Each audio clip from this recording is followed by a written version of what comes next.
You are listening to Ideas and Leaders podcast. I'm Elena Paweta, Executive Communication Coach and TEDx organizer. With each episode, I'll share with you communication tips and ideas from top business leaders to help you excel in your career.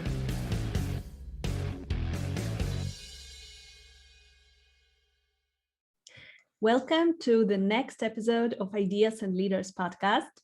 Today, my guest is Crista Grasso, and we will be speaking about running your business lean, because Crista is a lean business consultant and she's a creator of Lean Out method.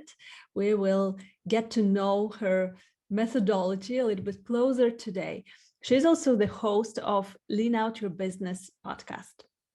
Crista is known as business optimizer because she helps businesses to cut through the noise and to focus on the core things, on the most important things that will make the biggest impact for growing and scaling your business. And I'm looking forward to get to know this method better. Hi, Crista. It's great to have you here today. I'm so excited to be here. Thanks so much for having me. So, Crista, let's start from the very beginning, for the people who do not know what is lean. What does it mean to run your business lean? Yeah, so lean kind of grew up in the manufacturing space, and it's really all about providing value for your customer and eliminating waste. So I started my career working in a lot of these really big manufacturing companies. So lean was something that they all did. And over the years, I realized that it can be applied to so many different types of businesses, including more service-based or coach or consulting or kind of more solopreneur businesses, as well as I also run a jewelry business, and it works really well in that small product-based business as well. So I think when people hear lean and are used to lean, they're thinking of it in more of a really large company setting. But I think lean is incredibly valuable in every setting, in every type of business, even if it's just a solopreneur. Mm-hmm. So, yes, as you said, when we're thinking about lean, we're thinking about those big manufacturers. But why do you think that lean is so important for the growth in smaller companies? Yeah, I think as a smaller business, especially when we first start out, what we tend to do is we wear all the hats, we say yes to all the things, and our business just gets really overwhelming. It gets really heavy, it gets really noisy. And I think you need to lean out that business. You want to keep things lean and you want to be really value focused, right? What are the things that actually make a difference in your business? What are the things that provide value to your customer, to you as the business leader? And what are the things that are actually generating profitability for your business? If you can get that clarity, most people find that there's so much in their business that they're spending their time and money and energy on that aren't contributing to those things. There's just so much waste in business. So to me, that's where lean comes in for a small business. And I'd argue that sometimes for a small business, we almost have more waste just because of the nature of the way that we start, which is kind of like the spaghetti stage, right? You just try everything to see what sticks, but you've got to get rid of the things that don't stick. Yeah, that sounds great. But how to do this? How to start? So, what would you recommend to the company that wants to introduce lean? Where to start and where to find those activities that bring us the biggest value? Yeah, absolutely. So one of the things that I do, whether I'm working with a really large corporate client or whether I'm working with a solopreneur and a small business owner, is I think you have to be really clear where you're going. So it all starts with vision, because you want to make sure that the things that you're doing are in strategic alignment. And so if I'm working with a solopreneur, for example, the first thing we do is we define what I call their next level vision. So when they look to the future, where do they see their role as the leader of the company? What is it that they want to be doing? Where do they see their business? What is their business known for? And then where do they see their customer, and how does their customer evolve over time? So are they always serving the same customer and their offers need to keep growing as their customers grow? Or are they always serving like a startup market, for example? So they need to constantly be focused on customer acquisition. And so these are some of the things that we do is we start with that vision, because a lot of times what I find is people have this longer term vision, but the things they do aren't in support of it, or they don't have a business model that actually supports it. So we start there and then we get really clear on the goals for the next 90 days. So we know long term where we're trying to go. So what can we do right now? And what's the most important thing to do right now in order to start to make progress towards that? And to also hit the sales and growth targets that the company has in the short term. So that's where I start with absolutely everybody. And that clarity on where you're going long term and where you need to be focused short term helps people to lean out, because again, a lot of what's on their plate and what they're spending their time, money, and energy on either isn't stuff that needs to be done at all, or isn't stuff that needs to be done right now. And so it can either be eliminated or placed on hold and picked back up and built in at the appropriate time. Yeah, so we need to start with our vision, 90 days plan, and focus on our goals and what do we need to do to achieve those goals. Yes, yes, yeah, I love it. We need to introduce this clarity from the very beginning. Crista, you're speaking about achieving balance in business to build sustainable success. So what do you mean by that, and how can companies achieve this balance? Yeah, again, if you think back to what I talked about when we first start and we're saying yes to all the things and we're wearing all the hats, right? A lot of times in those early days, you end up sacrificing everything else in your life for your business. And what I see over time is some people just continue to try to work that way for years or decades. It just becomes how they work. And they're constantly sacrificing the other things in life that are important to them, whether it's family or friends or self care or whatever those things are. To me, sustainable success in business is when you have a balance of both. And I know the word balance can be a bit polarizing. I think balance is possible, but I don't think of it in the traditional terms of balance. To me, it's, there's different seasons in your business, in your life, and certain times things are going to take more of your focus than others. But when you look at things at a macro level over the course of an entire year, you want to try to have things pretty equally balanced across all of the things that are important to you, not only your business. So to me, that's what sustainable success is all about, is doing that. And the way you achieve it is to keep your business lean and to be really smart about what you do. So what I mean by that is, let's say in order to achieve that balance, you want to work 40 hours a week. Well, what most people do is they just have a never ending to do list of things to do. They work until they're completely exhausted and run out of steam, go to sleep, wake up, and do it again. Instead, you need to strategically plan to only work and only commit to things that can be done in 40 hours.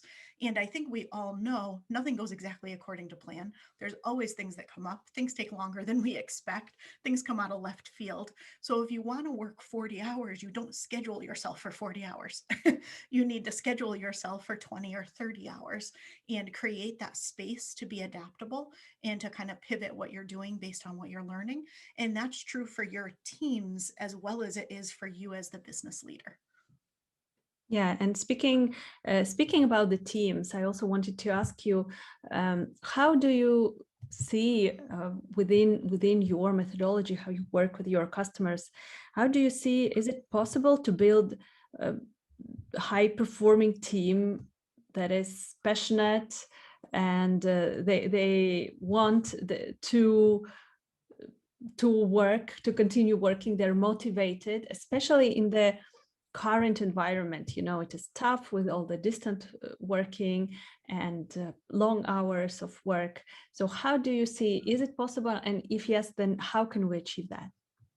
Yeah, I think it's absolutely possible. My team is amazing and I love my team. And I couldn't do what I did and run the lean businesses that I run without them. And I think that's the key, is when you do really want to have a lean business, you need a team around you. You as the business leader should be spending your time doing what you are uniquely skilled to do. You shouldn't be spending your time updating the website and doing all of the other things that are probably far outside of what you are excellent at, right? And so you want to build a team around you that does and complements the things that you do, so that when you look at the entire team dynamic, You've got a really well-rounded team that can fully deliver on whatever products and offers and things that you put out there, deliver an amazing customer experience, and keep your business running and profitable, right? And so I think the way that you do that is when you're hiring, you need to be really intentional with hiring. And like all things, you need to be strategic with hiring. So sometimes the worst time to hire is when you desperately need somebody because your hair's on fire. You're like, I need somebody so badly. And sometimes you end up bringing somebody in who's not that really good long-term fit because you're just trying to solve an immediate need. You usually want to hire before you think you need to hire, which is hard to sometimes wrap your head around. But even if you're in that, hair on fire moment and you need to bring somebody in, be patient, be intentional, and make sure that you're bringing the right people in because it's going to make the biggest difference in your business. And what I think you want to do is the person has to be able to do the job. That's just kind of a given, right? They have to either have the skills coming in or be someone who can be developed into the role. They have to be able to do the job. But beyond that, a lot of people stop there when they hire. And I don't think that's what you want to do. You want to make sure that person is a really good fit for your company and a really good fit for you and your team. So it needs to be that fit all the way around. And that's how you build a really high performing team. And if you're making sure that person aligns with your vision and your values, they usually have a great sense of ownership over the outcomes in the same way that you do. They end up feeling just as passionate about your business as you are. And that's what you want. That's that team dynamic that is going to set you apart from your competitors and really just make you just so much more passionate about what you're doing because you're spending your time on the things that matter. And you know that the other people who are working with you are spending time doing what they want to do and equally committed to the outcomes. This is a dream team. So if they're as passionate about our business as we are, then this is just a dream. And of course, it is amazing to have such team. I totally agree. So, Krista, you are working with multi-billion-dollar businesses, and how can you take their experience and their scaling methods, and how can you apply those to smaller companies, to small and medium, let's say, companies? Is it possible? And if yes, then how can we do this? Yeah, absolutely. One of my business mentors, I'm probably going to get the quote wrong, but at one point, I think he had said, success leaves footprints. And it always stuck with me. That's what I remember. I'm not sure if that's the right quote or not, but that's what I remember. And I think as small businesses, sometimes we really can learn a lot from what some of those really large, very successful companies are doing. And I think we frequently see ourselves as so different from them that we miss opportunities to leverage some of what they do really, really well. And I have the benefit of working with both, right? I work with Fortune 10 clients, I work with solopreneurs. And I think the things that are so important when I'm working with those really big businesses that a small business could apply is A, they're very intentional with what they do. They know where they're going and they have strategic plans to go ahead and achieve it. They actually go through and look at and evaluate what is going to give them the biggest return on investment when they make decisions on what to invest their time, money, and energy into. So they're really strategic about what they do. But they also, one of the things that I think is really critical is they make space for innovation. One of the companies that I consulted with, it was a 30,000 employee company. They actually put in place a 2-week period of time every single quarter for their teams to focus on innovation. They would do innovation jams and all of these things. And if you think of a company that large with that many employees, now it wasn't all of the employees that focused on innovation for those 2 weeks, but it was a lot of them. They made a really big investment in that. And if you think that they're doing that, there has to be a reason for it, right? That's what helps them stay, top of mind for their customers. It's what helps them with their competitive advantage. And I think small business owners so frequently get so busy and in the weeds and just do all the things that they don't take the time to make space for innovation and for working on their business. And if there's one big takeaway, I would say you have to make the space to work on the business and do that strategy and think about what's next and how can you stay a market leader in your particular space, and how can you give your customers what they want, sometimes before they even know they want it. And there's probably, about 100 other things that I can share, but I think that those are the really big top of mind ones that I see that make a big difference in small businesses when they put them in practice. Perfect. So we need to focus on our strategy all the time and to make space for innovation. Mm-hmm. Amazing. So when we are scaling our businesses, we kind of very often there is a danger of being overwhelmed, overworked. And do you have a strategy for this? How can we avoid this feeling of overwhelm when we are scaling our businesses? Yeah, I think it goes back to the seasons that you're going to have. There's always going to be points in time where you're going to have to put more focus on your business. And there's going to be other points in time when you have to put, more focus on other things in your life. The key is it should be for a very short and defined period of time. Where I see people get into overwhelm to the point that they actually get to burnout is when it is a constant, like 24/7 hustle in their business, right? And that's not sustainable. It's not something that you can realistically do. So I think that to really avoid overwork and really avoid overwhelm, again, you have to be very intentional and lean in what you do. Make sure it's the things that actually are adding value and profit and the things that matter and matter right now. And everything else is either eliminated or on hold so that you're laser focused on what you should be focused on. Beyond that, again, I think you need to be intentional with your time. If you and your team wants to work 40 hours, plan accordingly. Plan for 20, plan for 30. But beyond that, I think the really big opportunity is so often people get enamored with new things that they're always doing things new. And if you think about something new, it's way harder. It takes a lot of time. You've got to do a lot of testing and a lot of trial and error to see what actually works. And what really works well is when you lean out your offer suite and you're focused on your core products or your core offers, and you're just doing them over and over and over again, and you're continuously improving them. You're leveraging the lean concept of Kaizen to make small continuous improvements. When you're doing that, that helps you avoid overwork and overwhelm because you know who you serve, you know what you do for them.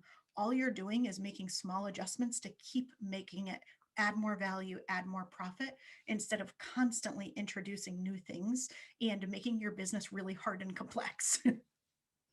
Yes, and this is a really great point. And can we, discuss a little bit more on this? Because as from my experience, I can see also working with my clients that yes, we want to focus on one thing, to have this one big product that we're doing over and over again and improving it all the time. But I can see that sometimes when something does not work, yeah, so we think that it is going to work out, it is going to be amazing. We start doing it, it doesn't work, then we're trying something else, something else, something else, and then we're getting absolutely overwhelmed by a lot of projects that we're having and waiting for at least something to work out. So what would you recommend for the beginner business owners who are looking for this one big thing and one big type of customer, this ideal customer that they want to serve? What would be your recommendation? What to focus on? Yeah, absolutely. And one thing I will say, and this is the hardest thing for any new business owner to do, is you have to learn patience because we think we've got the best idea ever. We've got the best product, the best offer. Of course, everybody wants it. And we put it out. And if we hear crickets or it doesn't get the volume of sales that we're looking for, all of a sudden we feel like it was a failure. So we completely, very radically change it. And what you want to do instead is every single thing that you do is a learning opportunity. And so to me, what you want to do, and something I've just implemented a lot more of in my own business, is reaching out to people and doing surveys. So if you didn't get the results that you were looking for in someone, how can you actually speak to your customers? How can you get feedback from them to find out why you didn't get the results? because we frequently think this whole thing needs to change and we come up with some big new idea. The reality is it's just a small little thing. It's a small little adjustment. Maybe you said something in your language and your customer didn't know what it meant and interpreted it different. And then they said, this isn't for me. And with one tiny little shift, all of a sudden you have completely different results. And so I think you need to be patient and realize that even though it appears like things happen immediately and your first launch is going to be this huge success, it doesn't always work that way. But B, you do have to be, really consistent, stick with things, but make those constant small improvements. And the way to do that best is to get feedback from your customer. So if you can do surveys, if you can get them on the phone, if you can do polls, whatever you can do to get feedback from your actual ideal target market, that is going to make all the difference and help you get there a lot quicker. Yeah, absolutely. And this is really important to get feedback. I totally agree with you on that, to constantly have those loops that we are getting feedback, improving, then getting feedback again, improving something again. And I think that there is nothing ideal on the market, that everything needs a little bit of improvement. Then we just need to find this ideal customer and ask them for feedback. So Crista, you're speaking about the planner, the product that can really help us scale our businesses. So can you tell a little bit more about this and how, what is it? How can we use it? Yeah, absolutely. So when I launched my business, one of the things I do, whether I'm working with my really large clients or my smaller clients, is I help people with planning in 90-day cycles. So for me, it made a lot of sense to launch a 90-day planner because it allows them to just basically have a workbook for what we do together for those who work closely with me. But it also serves as a really great standalone product and planner for people who aren't working with me. And so, what I found through adding this, not only do my clients really love it and get a lot better results when they use it, as do new people, but it ended up really helping me to scale my business pretty quickly in a way that I had sort of expected, but got far better results than expected. And that's not always the case in business. Usually we go in with really high expectations and the results aren't as good. This one, I had far better results than expected. So I help people now look at their businesses and say, are you ready to potentially add a physical product to your business? And would a physical product help you scale your business? And what I found is if you have the type of business where you're kind of known for something, there's something that you're the go to for, and it could be broken down into something that's repeatable that somebody could take and do on their own, whether it's a planner or maybe it's a workbook or a journal or something along those lines. That can be in a really, really effective and simple way to scale your business because you're adding something that feels very new to your clients, but it's actually you're just leveraging something that you already have that you have proven results from in your business. And you're just doing like this slight little 15-degree shift by adding something that complements it. And it just helps with getting your existing clients better results and opening up for a lot more people to learn about you and start investing in working with you. Perfect. So Crista, to sum up our interview, what would you recommend to businesses, to teams that want to introduce lean, that they are just starting? So what would you recommend them to do? What are the first steps that we need to do to start going into this process? Yeah, absolutely. So for my lean out method, I have 4 stages. The first one is context, the second is clarity, the third is commitment, and the fourth is Kaizen. Start with that context and move on to clarity. So that is the most important thing that you can do. And your context is know where you're going and why it's important. So we had talked about that next level vision. That's a big piece of it. Your goals are a piece of it, and also your business model. So make sure that you've got the right kind of ecosystem for success. Then the clarity is, okay, now that you know where you're going and why it's important, what should you be doing right now? What's important right now and what isn't? And if you start there, that will really help you with leaning out your business. It's pretty easy it's easier than people think to get clarity on what the right things are. Where people struggle is saying no to the wrong things. They know that they shouldn't be doing them. They know they're not important right now, but people get very stubbornly tied to the things that they do, and they have a hard time letting them go.